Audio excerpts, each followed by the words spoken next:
नमो नमः मित्रों। संस्कृत सर्वनाम शब्द रूप की श्रृंखला में आज हम आदर्श सर्वनाम शब्द पर चर्चा करेंगे। इसके पहले आपने तत्, यत्, सर्व, अस्मद, युष्मद इन सभी का रूप देख चुके हैं और आज आदर्श सर्वनाम शब्द का रूप देखेंगे। मित्रों, आदर्श सर्वनाम शब्द का रूप भी सभी रूपों की तरह तीनों लिंगों में चलेगा। जितने इसके पहले आप लोगों ने पढ़ा तत्, यत्, सर्व तीनों लिंगों में रूप चलते थे, उसी तरह इसका भी रूप तीनों लिंगों में चलेगा। तो नपुंसक लिंग पे हम चर्चा करेंगे। जैसा कि सभी वीडियो में बताते हैं कि यदि आपने पुल्लिंग का रूप याद कर लिया है तो नपुंसक लिंग के रूप को याद करने की जरूरत नहीं पड़ेगी। तो इसमें भी केवल प्रथमा द्वितीया विभक्ति अदह, अमु, अमी, अदह, अमु, अमी रूप बन रहा है। शेष रूप पुल्लिंग के समान चलेगा, अर्थात तृतीया विभक्ति से लेकर सप्तमी विभक्ति पुल्लिंग में तृतीया विभक्ति से लेकर सप्तमी विभक्ति तक जो रूप पुल्लिंग में बन रहा है यही रूप आगे नपुंसक लिंग में तृतीया से लेकर सप्तमी तक चलेगा। तो केवल प्रथमा और द्वितीय विभक्ति अर्थात अदह, अमु, अमी, अमी, अदह, अमु, अमी, बाकी के सभी रूप पुल्लिंग के समान ही चलेंगे। मित्रों, यहाँ पे एक बात पर और ध्यान दीजिएगा कि अमी शब्द यहाँ तो अदह, अमु, अमी इस तरह से तो यहाँ प्रथमा और द्वितीय दोनों में समान रूप यही बन रहा है, लेकिन अमी पुल्लिंग बहुवचन में भी में रूप बन रहा है, यहाँ और यहाँ पुल्लिंग बहुवचन में। तो इस तरह अमी शब्द 3 स्थानों पर बन रहा है। नपुंसक लिंग, प्रथमा द्वितीय विभक्ति बहुवचन और पुल्लिंग प्रथमा विभक्ति बहुवचन। तो ऐसे आपसे प्रश्न पूछा जा सकता है। अब द्विवचन पर ध्यान दीजिए मित्रों। जैसा कि हमने बताया है, द्विवचन को आपको याद करने की जरूरत नहीं है और वैसे द्विवचन से प्रश्न पूछे भी नहीं जाते हैं, लेकिन कि एक शब्द कितने स्थानों पर बन सकते हैं ऐसा अगर प्रश्न अभी तक पूछा नहीं गया है, लेकिन ऐसा प्रश्न बन सकता है और पूछा जा सकता है। जैसे कि हमने नपुंसक लिंग और पुल्लिंग के बहुवचन को लेकर अभी चर्चा की। तो इस तरह से ध्यान रखने की आपको सबको जरूरत है, क्योंकि कब कैसे प्रश्न पूछ दे इस चीज को ध्यान में रखते हुए आपको अच्छे से तैयारी करनी होगी। मित्रों, तो द्विवचन में आप देख रहे हैं अमु, अमु। हमने पुल्लिंग और स्त्रीलिंग के रूपों को एक वचन, द्विवचन और बहुवचन दोनों के साथ में लिखा हुआ है। इससे कैसे रूप बन रहा है ये आपका बहुत अच्छे से क्लियर होगा। तो एक वचन, द्विवचन और बहुवचन, पुल्लिंग प्लस स्त्रीलिंग दोनों रूपों को हमने साथ में लिखा है। पुल्लिंग, स्त्रीलिंग, पुल्लिंग, स्त्रीलिंग, पुल्लिंग, स्त्रीलिंग। तो सबसे पहले, जैसे इसके पहले आपने तत् का पढ़ा है, पुल्लिंग में रूप चलता था सह, तौ, ते, लेकिन मित्रों इसमें जैसे स्त्रीलिंग में है वैसे ही प्रथमा का रूप चला है। देखिए असौ, अमु, अमी, असौ, अमु, यहाँ पे बहुवचन में बदला है अमूह। तो मित्रों ऐसे प्रश्न पूछे जा सकते हैं, क्योंकि आदर्श यदि हम एक की तरह ही ध्यान में रखेंगे और आदर्श पे ध्यान नहीं देंगे तो हमारा प्रश्न गलत हो सकता है।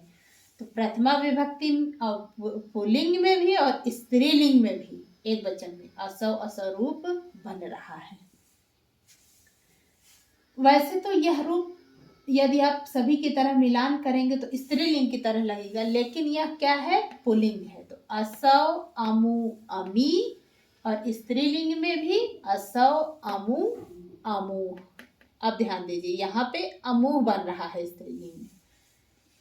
अब द्विवचन पे ध्यान दीजिए अमु, अमु, यहाँ भी मित्रों पुल्लिंग स्त्रीलिंग में भी समान रूप बन रहा है। तो यहाँ से पूछा जा सकता है, यहाँ पे पूछा जा सकता है। मित्रों जैसे तत् का होता तो तम और ताम बन रहा था, तम ताम बन रहा था पुल्लिंग और स्त्रीलिंग में, लेकिन आदर्श में अमुम अमुम बन रहा है। यही हम बता रहे हैं आपको कि आदर्श में थोड़ा सा सभी सर्वनाम शब्द रूपों से अलग रूप कई स्थानों पर बन रहा है। तो इसमें देखिए अमुम अमुम बन रहा है पुल्लिंग में भी और स्त्रीलिंग में भी। यहाँ पर तो समान है द्विवचन में अमू अमू, अमून अमूह। मित्रों बहुवचन में अमूह अमूह, स्त्रीलिंग में अमूह अमूह। अर्थात इस तरह से आप इसको ध्यान रख सकते हैं, प्रथमा और द्वितीय विभक्ति बहुवचन स्त्रीलिंग में समान रूप बन रहा है अमूह अमूह। तृतीय विभक्ति एकवचन अमुना अमुया। जैसे आपने अभी तक पढ़ा होगा केन एन तेन, न तो आ रहा है लेकिन अमुना आ रहा है, और यहाँ पे अमुया आ रहा है। अमुना अमुया, अमुना अमुया, पुल्लिंग स्त्रीलिंग। जैसा आप पिछले सभी वीडियो में देखते आ रहे हैं उसी तरह अमोभ्याम अमोभ्याम तृतीय चतुर्थी पंचमी में समान रूप बन रहे हैं। इसी तरह षष्ठी सप्तमी में भी पुल्लिंग स्त्रीलिंग में समान रूप बन रहे हैं। तो एक वचन पे ही अब ध्यान दीजिए। द्विवचन तो लगभग सभी रूप समान है, तृतीय चतुर्थी पंचमी पुल्लिंग स्त्रीलिंग में भी समान, और प्रथमा द्वितीय द्विवचन भी पुल्लिंग स्त्रीलिंग में समान, षष्ठी सप्तमी विभक्त पुल्लिंग और स्त्रीलिंग में भी समान रूप बन रहे हैं। तो मित्रों नपुंसक लिंग का भी आप ध्यान रखिएगा, क्योंकि तृतीया से लेके पंचमी, तृतीया से लेके षष्ठी तक के तृतीया से लेके सप्तमी तक सभी रूप क्या होंगे, नपुंसक लिंग में चलेंगे। तो यही रूप नपुंसक लिंग में भी बनेगा। अब देखिए यहाँ पे आप अमुना और अमुया देखें। अब मित्रों चतुर्थी विभक्ति एक वचन में अमुष्मय अमुष्य, अर्थात म और य का अंतर आ रहा है। बात हमारी समझ पा रहे हैं आप मित्रों? ये न समझ में आए तो कमेंट बॉक्स में कमेंट जरूर करिएगा। अमुष्मय अमुष्य अर्थात म और य का अंतर, पुल्लिंग में म स्त्रीलिंग में य। उसके बाद पंचमी विभक्ति एक वचन में अमुष्मात पुल्लिंग और अमुष्य, अमुष्मात अमुष्य। लेकिन मित्रों यहाँ पे ध्यान दीजिए पंचमी षष्ठी स्त्रीलिंग का रहेगा तो समान रूप अमुष्याः अमुष्याः बन रहा है, अमुष्याः अमुष्याः। अमुष्मिन अमुष्याम, सप्तमी विभक्ति एक वचन पुल्लिंग में अमुष्मिन स्त्रीलिंग में अमुष्याम, अमुष्मिन अमुष्याम।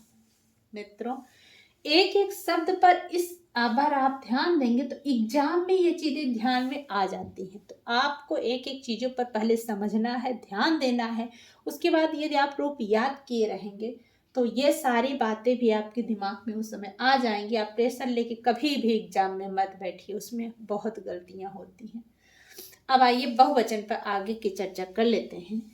तो अमून और यहाँ पे पुल्लिंग में अमोह, पुल्लिंग में अमून रूप बहुवचन में बन रहा है, जबकि स्त्रीलिंग में प्रथमा द्वितीय विभक्ति में भी समान रूप बन रहा है बहुवचन में अमूह अमूह।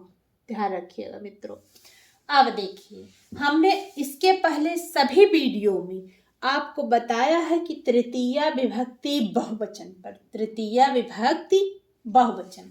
मित्रों तृतीया विभक्ति बहुवचन हमने बताया पुल्लिंग का रहेगा तो आई है, जबकि स्त्रीलिंग का रहेगा तो भी। इसके वीडियो में हमने यही बताया है, आई है और भी। पुल्लिंग का रहेगा तो आई है और स्त्रीलिंग का रहे तो भी। लेकिन मित्रों आदर्श में यही आप ध्यान दीजिए, इसमें अमी भी बन रहा है और इसमें अमू भी है। जिस तरह से शुरू से अमू रूप बहुवचन अमू चला आ रहा है, यहाँ भी अमू है स्त्रीलिंग में, लेकिन उसके बाद फिर अमू भी, लेकिन पुल्लिंग में अमी भी। तो यहाँ पे आदर्श सर्वनाम शब्द के रूप में तृतीया विभक्ति बहुवचन में अमी भी है अमू भी है, पुल्लिंग स्त्रीलिंग। पुल्लिंग में अमी भी, स्त्रीलिंग में अमू भी है, अमी भी है अमू भी है तृतीया विभक्ति बहुवचन में। इसके पहले हमने सभी वीडियो में बताया है कि पुल्लिंग का रहेगा तो उसमें ऐ है, जबकि स्त्रीलिंग का रहेगा तो भी। लेकिन इसमें ये देखिए यहाँ पे अलग है, इसमें अमी भी बन रहा है और इसमें अमू भी है, अर्थात पुल्लिंग में अमी भी, स्त्रीलिंग में अमू भी है। अब आगे देखिए, इसी तरह आप ये आ गया तो अमी भी, तो अमीभ्यः अमूभ्यः, चतुर्थी पंचमी में भी समान रूप बन रहा है, पुल्लिंग में भी और स्त्रीलिंग में। पुल्लिंग में अमीभ्यः, स्त्रीलिंग में अमूभ्यः। अब मित्रों यहाँ भी ध्यान दीजिए, षष्ठी विभक्ति बहुवचन में अमीशाम और अमुशाम, शाम बन रहा है, जबकि अगले सभी में यदि पुल्लिंग का रूप रहता था तो दंत स का प्रयोग होता था, लेकिन स्त्रीलिंग षटकोण स का प्रयोग होता था, लेकिन स्त्रीलिंग में दंत स का प्रयोग यहाँ पे हो जा रहा था, लेकिन इसमें दोनों में षटकोण स का प्रयोग है। इसी तरह अमीसु और अमूसु, यहाँ दोनों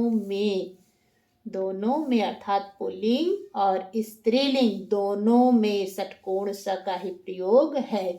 अदस सर्वनाम शब्द में दंत स का प्रयोग नहीं है। षष्ठी विभक्ति बहुवचन और सप्तमी विभक्ति बहुवचन में जो अंतर हमने आपको अगले सभी वीडियो में जिसकी चर्चा की थी, लेकिन इसमें यहाँ पे अलग है, अमीशाम और अमुसाम बन रहा है। इसी तरह अमीशु अमूसु बन रहा है। तो मित्रों हमने एक एक शब्द पर चर्चा की है। यदि आप वीडियो देखेंगे, ध्यान से समझेंगे, तो एग्जाम में आपको गलती कम होने का चांस रहेगा। तो एक बार हम इसको आपको पढ़ देते हैं। हमने पुल्लिंग और स्त्रीलिंग, एक वचन, द्विवचन, बहुवचन के रूपों को साथ में लिख के दिखाने का प्रयास किया है कि आपके दिमाग में ऐसी बातें आए, आपका प्रश्न एग्जाम में गलत न हो। तो एक बार हम इसको पढ़ लेते हैं मित्रों। सबसे पहले पुल्लिंग, असौ, अमु, अमी, अमुम, अमु, अमून, अमुना, अमुभ्याम, अमीभि, अमुस्मै, अमुभ्याम, अमीभ्यः, अमुस्मात्, अमुभ्याम, अमीभ्यः, अमुष्य, अमुयोः, अमीशाम, अमुष्मिन्, अमुयोः, अमीषु। अब स्त्रीलिंग, असौ, अमु, अमूह, अमुम, अमु, अमूह, अमुया, अमुभ्याम, अमुभिः, अमुष्यै, अमुभ्याम, अमुभ्यः, अमुष्याः, अमुभ्याम, अमुभ्यः, अमुष्याः, अमुयोः, अमुषाम, अमुष्याम, अमुयोः, अमूसु। मित्रों नपुंसक लिंग को कोई ज़रूरत नहीं है। अदह, अमु, अमी, यही इतना आप याद रखिएगा। प्रथमा द्वितीय विभक्ति में अदह, अमु, अमी रूप बन रहा है, शेष रूप पुल्लिंग के समान चलेंगे। मित्रों वीडियो पसंद आए तो लाइक शेयर सब्सक्राइब जरूर करिएगा। धन्यवाद।